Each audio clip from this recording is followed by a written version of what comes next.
Tapi kalau Allah tidak maafkan, yu'azibu man yasha. Allah azab siapapun yang dia suka azab.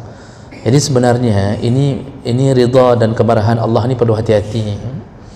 Ada orang yang menganggap begini, Allah itu kan Maha Pemaaf, Allah itu kan Maha Rahman, Maha Rahim, pasti di akhirat pun nanti kita termaafkan.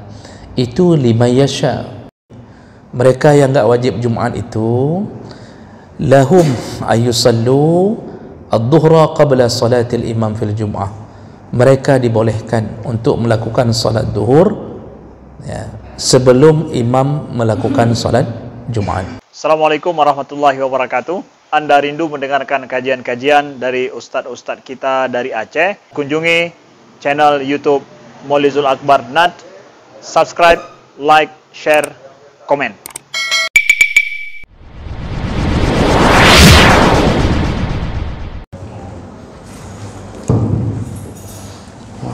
Bismillahirrahmanirrahim. Assalamualaikum warahmatullahi wabarakatuh. Alhamdulillahirabbil alamin. Wa bi ni'matihi tatimmus shalihat. Asyhadu an la ilaha illallah wahdahu la syarika lah. Wa asyhadu anna Muhammadan 'abduhu wa rasuluhul karim. Allahumma shalli wa sallim على نبينا وسيدنا المصطفى محمد وعلى آله وأصحابه أجمعين أما بعد رب اشرح لي صدري ويسر لي أمري واحلل عقدة من لساني يفقهوا قولي.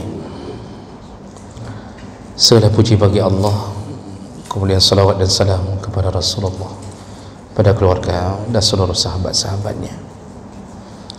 Bapak-bapak dan ibu-ibu, jamaah salat maghrib dan Aisyah yang Allah muliakan insyaAllah. Di pertemuan yang lalu kita sudah membahas perkara-perkara yang disunnahkan di hari Jumaat dan ketika salat Jumaat, dan kita sudah banyak mendapatkan keterangan melalui dalil-dalil bahwa hari Jumaat itu hari yang hendaknya dimuliakan, maka hendaknya memperbanyak amalan-amalan saleh di hari Jumaat, karena Allah yang memuliakan. Maka yang memuliakan sesuatu yang dimuliakan Allah, maka dia akan mulia. Jadi kuncinya itu, sesuatu apapun yang Allah muliakan, maka kalau kita memuliakannya, kita dimuliakan Allah. Jadi hari Jumaat itu hari pilihan Allah untuk dimuliakan. Dan terakhir kita sudah bahas bahwa di hari Jumaat itu hendaknya memperbanyak salawat, memperbanyak doa. Lalu disunnahkan subuh hari Jumaat membaca surat As-Sajdah dan Al-Insan. Lalu ketika Jumaat disunnahkan membaca Sabbihisma rabbikal a'la dan Hal ataka hadisul ghasyiyah. Boleh juga sekali-sekali diganti dengan surat Al-Jum'ah rakaat pertama, Al-Munafiqun rakaat kedua. Semua berdasarkan hadis Nabi sallallahu alaihi wasallam. Dan barang siapa yang mengantuk di hari Jumaat, itu yang terakhir kita bahas, maka hendaknya dia berpindah dari tempat duduknya, ya, bergeser dari tempat duduknya untuk menghilangkan rasa mengantuk tersebut. Itu solusi bagi yang mengantuk di hari Jumaat. Baik, kita lanjut, dan malam ini malam terakhir kita membahas tentang seputar masalah Jumaat. Mulai minggu depan insyaAllah kita masuk ke dalam bab yang baru, yaitu tentang salat di dalam perjalanan, ya, tentang hukum-hukum tentang salat di dalam perjalanan. Malam ini yang dibahas yaitu tentang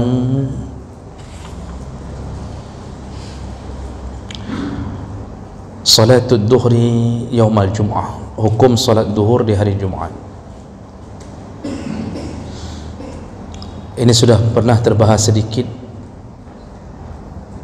ketika kita membahas tentang ta'adud masjid, tentang ketika berbilang masjid atau lebih daripada satu masjid melakukan Jumat. Jadi ada dua masjid melakukan Jumat di satu kampung. Itu sudah pernah terbahas tentang apa hukum salat duhur setelahnya. Namun pembahasan ini lebih luas karena yang dibahas adalah pertama tadi mengulang yang tadi, kemudian yang kedua hukum salat duhur di rumah bagi yang tidak ada uzur, jadi enggak salat Jumat, bagaimana posisi dia salat duhur di rumah. Kemudian akan dibahas salat duhur bagi yang uzur, bagi yang uzur artinya sakit segala macam. Juga akan dibahas tentang salat duhur bagi mereka yang tidak wajib Jumat, apakah harus menunggu Jumat. Ini satu persatu akan kita lihat. Baik, yang pertama tadi yaitu tentang salatul duhri ba'dal Jum'ah, salat duhur setelah salat Jumat. Ini sudah kita bahas, kita ulang sekali lagi. Jadi kalau seandainya in kanatil Jum'ah fil balad muwahadah, kalau Jumat itu cuma ada di satu masjid dalam satu kampung, fahiyah sahihah biittifaqil fuqaha, dan sepakat para ahli fikih mengatakan kalau salat Jumatnya sah, artinya enggak ada masalah apa-apa. Di kampung itu cuma ada satu masjid yang melakukan Jumat, jumlah yang hadir melebihi 40 orang mustautin, penduduk setempat melebihi 40 orang, tidak ada masalah apa-apa, maka la tutlabu ad-duhra min ahadin, tidak boleh melakukan salat duhur, bal tuhram, bahkan hukumnya haram. Haram melakukan salat duhur setelah salat Jumat kalau tidak ada masalah apapun, tidak berbilang masjid dalam satu kampung, tidak berbilang Jumat, tidak kurang dari 40, maka tidak boleh dirikan salat duhur, haram. Jadi salat duhurnya malah menyebabkan dosa, karena dengan begitu kita telah membuat syariat seakan-akan ada duhur setelah Jumat. Itu kalau Jumatnya tidak ada masalah. Amma in ta'addadat al-jum'ah fi ajza'in muta'addidah min kulli balad. Namun ketika ada masalah, salah satunya yaitu ketika berbilangnya Jumat, artinya ada dua Jumat dalam satu kampung, dan apabila terjadi itu karena hajat, karena kebutuhan. Kan kita sudah pernah bahas Bapak Ibu, kadang-kadang berbilang Jumat, ta'adud masjid, itu kadang-kadang terjadi karena hajat. Di antara hajatnya adalah kalau kampung terlalu luas, jadi satu kampung itu terlalu luas, susah bagi penduduk yang di ujung kota menuju ke masjid ini, maka di sana kemudian dibuat satu masjid lagi agar mereka bisa melakukan. Itu namanya berbilang Jumat karena ada hajat, atau masjid yang sudah ada terlalu sempit, enggak mampu menampung banyaknya jamaah di kampung itu, maka dibuatlah satu masjid lagi sampai ada dua Jumat dalam satu kampung. Itu berarti ada hajat. Atau terjadi pertikaian antara suku di sudut sini dengan kelompok di sudut sana, termasuklah pertikaian dalam pemahaman, tidak sesuai pemahamannya, maka di saat seperti itu boleh berta'adud masjid. Berarti ada dua Jumat dalam satu kampung. Kalau ada dua Jumat dalam satu kampung karena ada hajat, karena keperluan, maka yang sah Jumatnya yaitu mereka yang lebih dahulu melakukan takbiratul ihram. Jadi di antara dua masjid ini siapa duluan imam yang melakukan takbiratul ihram ketika salat Jumaat, dia yang sah, masjid ini sah Jumaatnya, otomatis masjid satu lagi disunnahkan untuk melakukan i'adah duhur. Di situ baru berlaku i'adah duhur, tapi sifatnya sunnah, disunnahkan melakukan i'adah duhur. Nah itu kalau ada berbilang masjid karena kebutuhan. Kasus ketiga, apabila berbilang masjid atau Jumaat tidak ada kebutuhan, min ghairi hajah, enggak ada masalah, tiba-tiba langsung ada dua masjid, enggak karena kepenuhan, tidak karena kejauhan, tidak ada pertikaian, lalu buat dua Jumaat dalam satu kampung. Nah ini yang sah tetap siapa duluan takbiratul ihram, tetapi yang terakhir takbiratul ihram yang terlambat wajib mengulang salat duhurnya. Nah, ini posisi-posisi tentang salat duhur setelah salat Jumaat. Jadi yang perlu kita jaga, seandainya enggak ada masalah apa-apa, jangan buat seakan-akan ada suruhan untuk melakukan salat duhur kembali kalau enggak ada masalah apa-apa. Ini saya lihat kadang-kadang ada masjid-masjid yang di situ masjid satu-satunya enggak ada masalah, tiba-tiba melakukan salat duhur kembali. Ingat-ingat kesepakatan para ulama, kalau tidak ada masalah jangan buat salat duhur, haram melakukan salat duhur. Baik, itu pertama tentang masalah salat duhur setelah Jumaat bagi yang melakukan Jumaat. Nah, masalah kedua,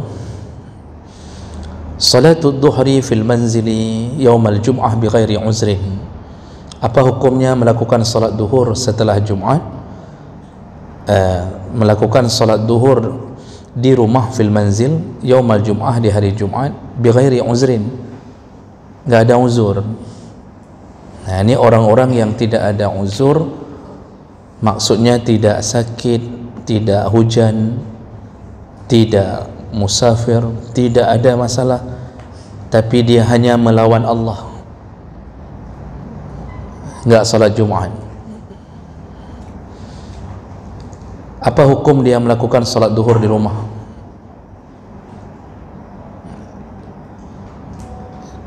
Ini perlu diulang sekali lagi, ini dosanya dosa besar. Jadi yang pertama, ini termasuk dosa tidak ada uzur tapi tidak pergi Jumaat. 3 kali tidak ada uzur, tidak pergi Jumaat 3 kali dalam keadaan tahawunan, meremehkan Jumaat, maka Allah catat dia masuk ke dalam golongan ghafilin, masuk ke dalam golongan orang-orang yang lalai. Kalau Allah sudah masukkan ke dalam list orang lalai, posisi kita berbahaya, bisa-bisa mati dalam keadaan su'ul khatimah. 3 kali tidak Jumaat, bukan berturut-turut, 3 kali tidak Jumaat, meremehkan Jumaat. Kalau 3 kali tidak berturut-turut berbahaya, apalagi berturut-turut. Jadi saya ingin ulang, selama ini kita diberitahu kalau berturut-turut, akibat memberitahu kalau berturut-turut, orang ngatur supaya enggak berturut-turut. 1 kali Jumaat, 2 kali tidak. 1 kali Jumaat, 2 kali tidak. Sepanjang hidupnya 1 kali Jumaat, 2 kali tidak. Pada tanya, apakah menan? Yang penting enggak berturut-turut. Nah, ini orang menyampaikan harus hati-hati. Tidak mesti berturut-turut distempel oleh Allah menjadi munafik, ghafilin, lalai, apalagi berturut-turut. Jadi itu bukan sebuah kemudahan. Kan baik salah pegah, baik sampo. Jangan sampai kita mengatakan ke orang hana pupu punya hana berturut-turut, enggak apa-apa. Jangan sampai itu yang kita bilang sama orang.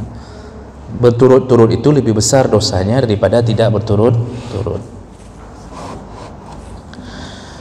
Nah, orang-orang yang tidak solat duhur ini, tidak solat Jumaat ini tanpa ada uzur, bukan sakit, bukan apa-apa, qala jumhur, berkatalah jumhur ulama, iaitu mazhab Maliki, Syafi'i dan Hanbali. La tasihhu lil mar'i salatuhu adh-dhuhr qabla an yusalli imam al-jum'ah. Nah, ini perlu kita sampaikan ke orang-orang yang tidak salat zuhur. Ramai hari ini tidak salat zuhur, anak-anak muda ramai. Jangankan tidak salat zuhur, tidak salat Jumaat. Jangankan salat Jumaat yang seminggu sekali, sembahyang maghrib kena anak-anak. Azan sudah berbunyi mentang makan mi. Azan sudah berbunyi masih jualan mi. Ini yang model-model begini Pak kecil harus bertindak. Yang punya model salat maghrib masih jualan mi, orang di dalam yang Pak kecil kaji berbertuh juga.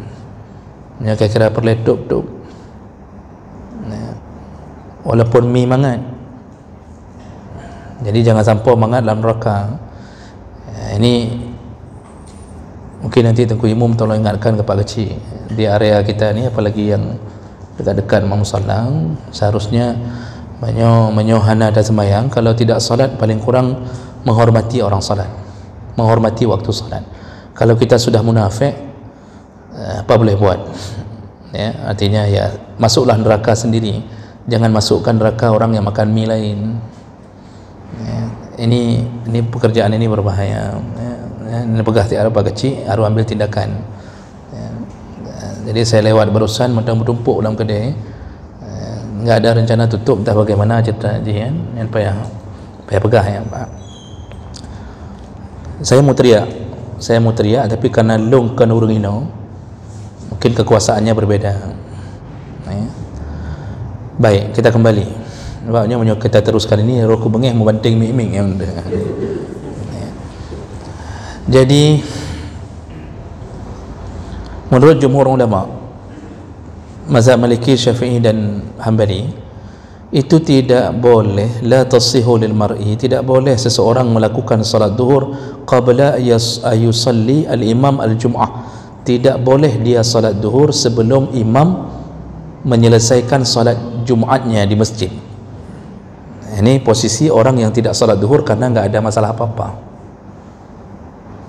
Enggak hadir cuma dia enggak boleh melakukan salat zuhur sampai imam di masjid selesai melakukan salat Jumat.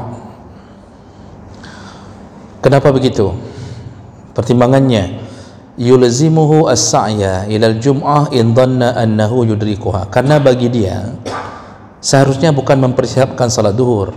Bagi orang ini seharusnya bukan mempersiapkan salat zuhur, tapi seharusnya dia mempersiapkan diri untuk salat Jumat.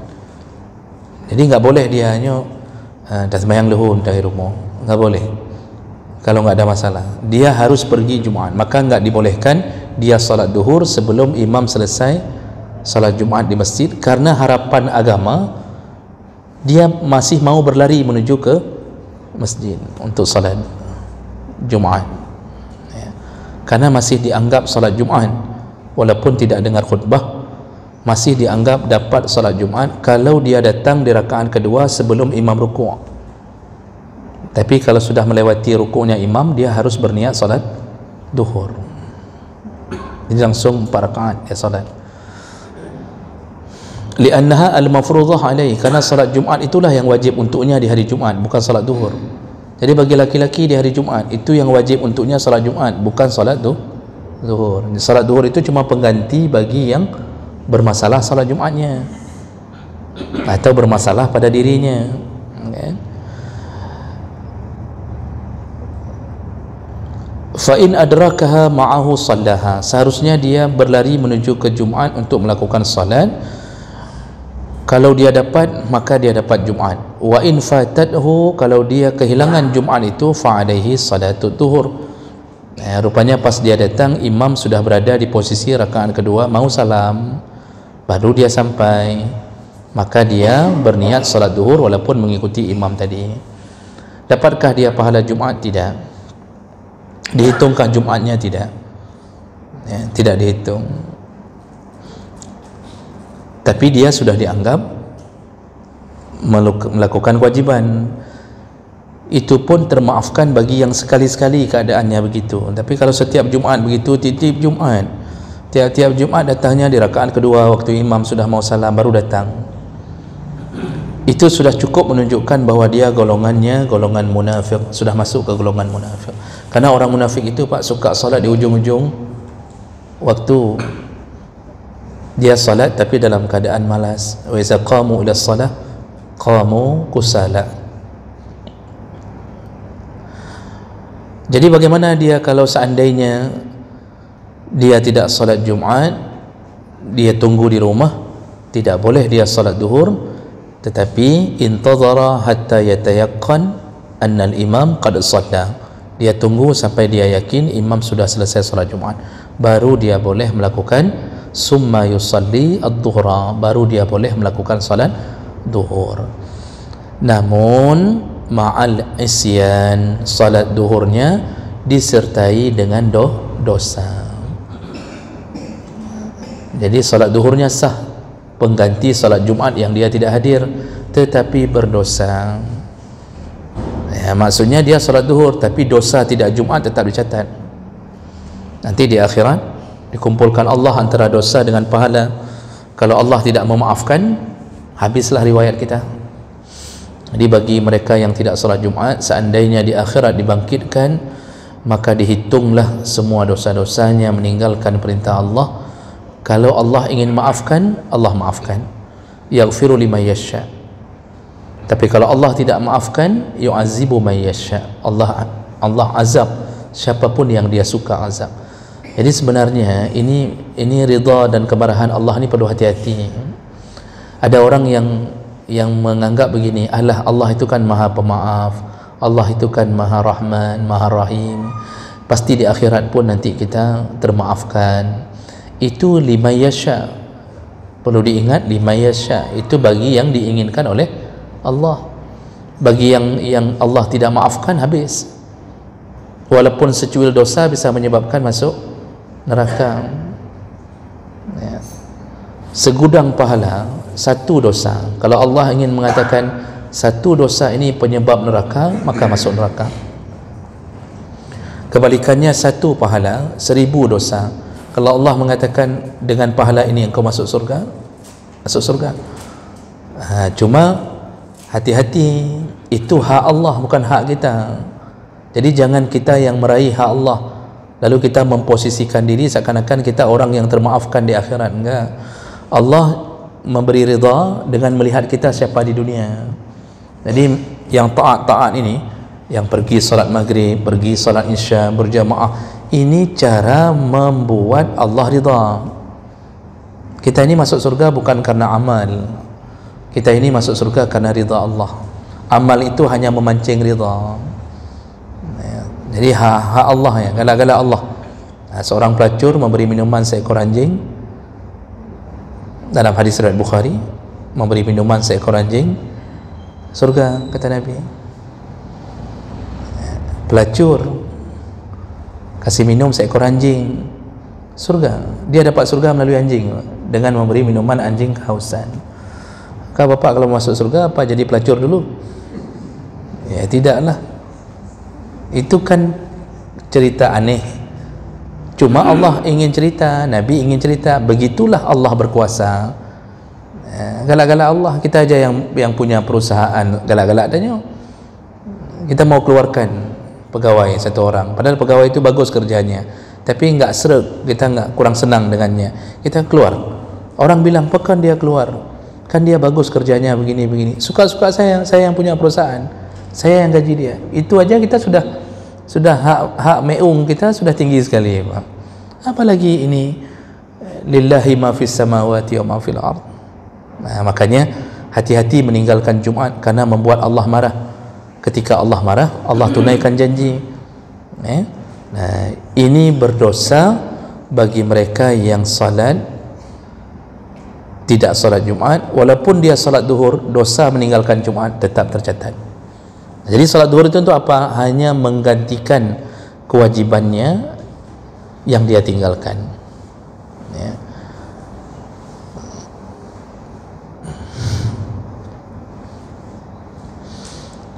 Kemudian ini orang yang kedua, yaitu yang tidak ada uzur tapi meninggalkan Jumat, berarti nggak boleh salat duhur sampai imam selesai salat Jumaat. Jadi dengar-dengar dulu di masjid, perkala pergolong.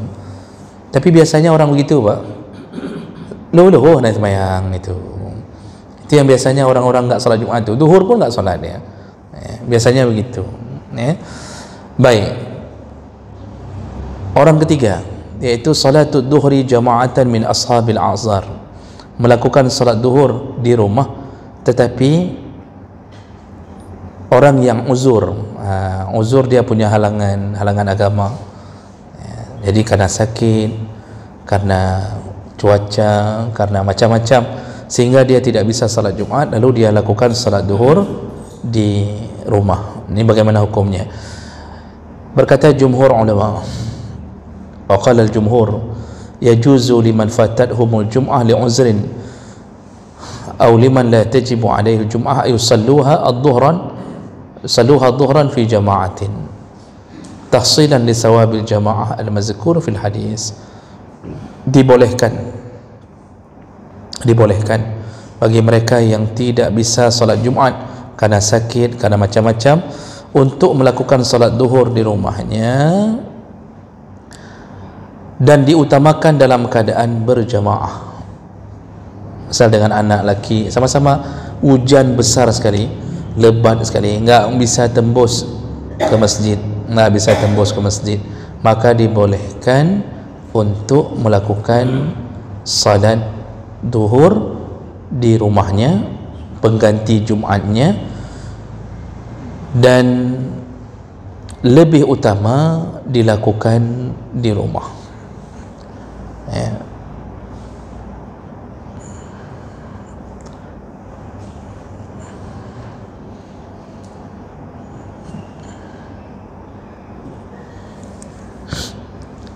Apakah dia harus menunggu salatnya imam selesai?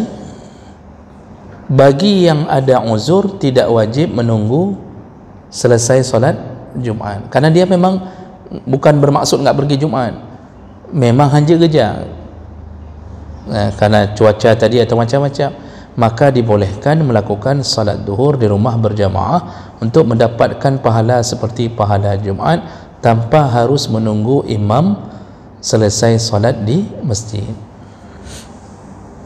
Yang tadi kenapa harus nunggu imam? Karena seharusnya dia ke masjid, karena enggak ada uzur, hanya sakit tepu. Kalau ini memang enggak bisa pergi, maka tidak mesti harus menunggu imam selesai salat Jumaat. Dia boleh dengan anaknya langsung salat duhur ketika sudah masuk waktu duhur. Baik, ini posisi yang kedua. Yang keempat, ta'jil salat ad-duhri mimman la tajibu alaihi al-jum'ah. Apa hukumnya mendahulukan salat duhur bagi melakukan salat duhur bagi mereka yang tidak wajib Jumaat? Ini bagi mereka yang tidak wajib Jumaat. Siapa yang tidak wajib Jumaat? Yaitu kal musafir, orang yang melakukan safar. Ini safar yang dimaksud safar jauh. Tidak wajib bukan bermakna enggak boleh Jumaat. Saya ulang kembali, musafir itu tetap diutamakan Jumaat. Maka makruh keluar melakukan safar dengan sengaja sebelum Jumaat lalu tertinggal Jumaat, itu makruh. Kalau mau aman, maka hendaknya dia keluar dari rumahnya sebelum azan subuh. Sebelum masuk waktu subuh, dia sudah keluar dari rumahnya. Itu posisinya aman, artinya dia lewati masjid waktu Jumaat, dia lewat urus sembahyang Jumaat, dia lewat, itu aman, Pak. Karena dia keluar sebelum datangnya subuh yang menandakan sudah wajib memuliakan hari menuju ke waktu menuju ke Jumaat. Tapi dia keluar sebelum tu waktu subuhnya, enggak salat Jumaat, tidak mengapa, aman di posisi itu.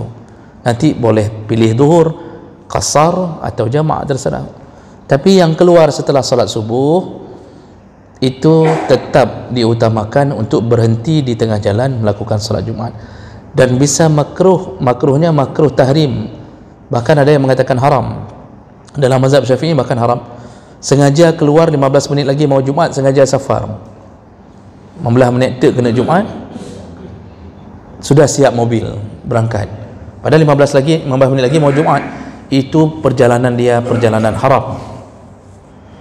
Jadi sengaja meninggalkan Jumaat dengan alasan safar, kecuali kalau dibutuhkan gawat darurat, seperti dia harus menghantarkan pasien, operasi, macam-macam yang dia terpaksa keluar mendekati Jumaat, itu baru boleh. Nah, ini bagaimana dengan orang yang tidak wajib Jumaat? Ya, seperti musafir, wal abdu, budak, wal mar'ah, perempuan, wal marid, orang sakit, ya. Kemudian wasairul ma'zurin, semua halangan-halangan yang menyebabkan tidak wajib Jumaat. Anak-anak belum balik enggak wajib Jumaat, orang gila tidak wajib Jumaat, ya. Makanya banyak orang gila tidak pergi Jumaat. Yang tidak pergi Jumaat orang gila, ya. Yang mau dibahas adalah salatnya mereka ini, salatnya ibu-ibu yang di hari Jumaat. Karena dari dulu terdengarnya bahwa preh urung sembahyang Jumaat ini. Jadi ibu-ibu enggak mau salat zuhur sampai menunggu suaminya pulang dari Jumaat. Benarkah begitu? Dijawab di sini, mereka yang enggak wajib Jumaat itu lahum ayyusallu ad-dhuhra qabla salatil imam fil jum'ah. Mereka dibolehkan untuk melakukan salat zuhur, ya, sebelum imam melakukan salat Jumaat. Li'annahu lam yukhatab bil Jum'ah, karena mereka bukan orang yang wajib Jumaat, maka sahlah bagi mereka zuhur. Fassahat minhu ad-dhuhra kama law kana ba'idan min mawdi'al Jum'ah. Jadi ibu-ibu enggak perlu nunggu pulangnya orang dari Jumaat. Asal sudah azan kedua, bagi yang 2 kali azan, itu sudah boleh salat langsung. Jadi tidak wajib menunggu orang pulang dari Jumaat, ya. Bisa jadi suami enggak pulang-pulang habis Jumaat, bisa jadi dia enggak pulang-pulang ke restoran makan, lalu si ibu menunggu sampai jam 3, apakah anda sembahyang dahulu lako kalau iwo, suami belum pulang. Bisa jadi suami enggak pulang sampai seminggu, mungkin ke Kuala Simpang, di sana ada ibu yang lain, hanya sembahyang dahulu je seminggu. Itu tidak benar, ya, tidak benar. Jadi dibolehkan langsung salat zuhur tanpa menunggu orang pulang dari Jumaat.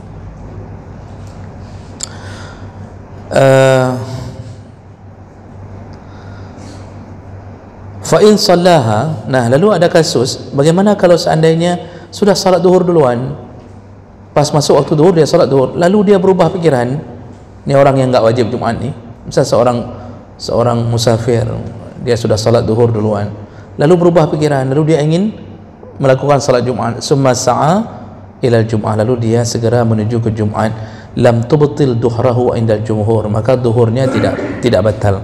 Maksudnya duhurnya tetap dihitung seperti salat duhur, dan Jumatnya sah kalau dia berubah pikiran ingin segera menuju ke masjid.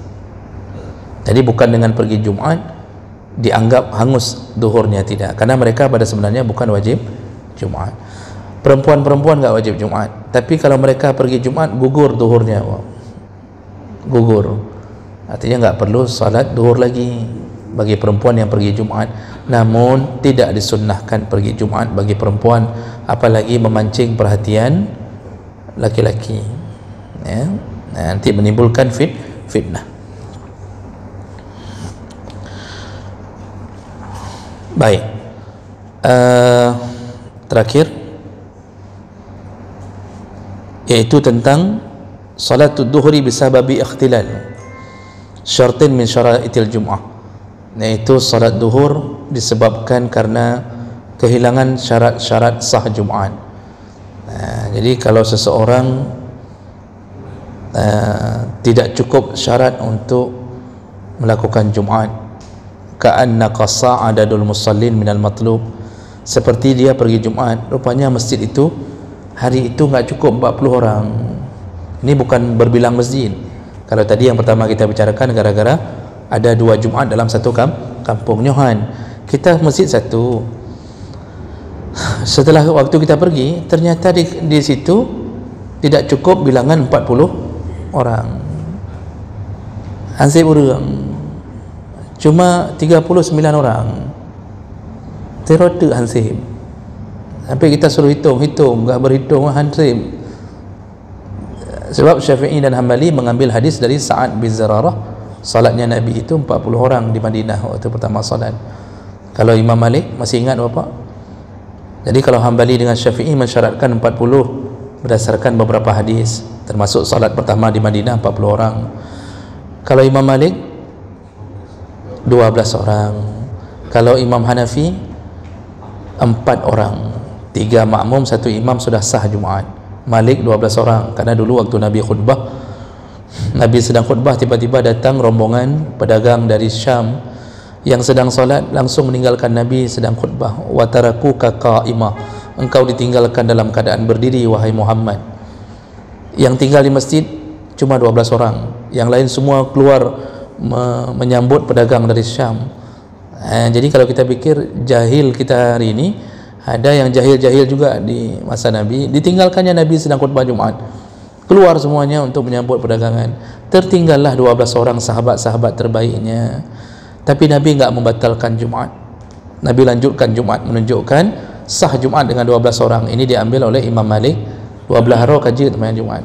Syafi'i, Hambali 40. Nah sekarang masalahnya, kita begitu salat hari itu ternyata enggak cukup 40. Bukan karena berbilangnya masjid, tapi tidak cukup 40 ya. Maka apa yang harus dilakukan di saat seperti itu? Salat nas ad-dhuhra badalan anil jum'ah.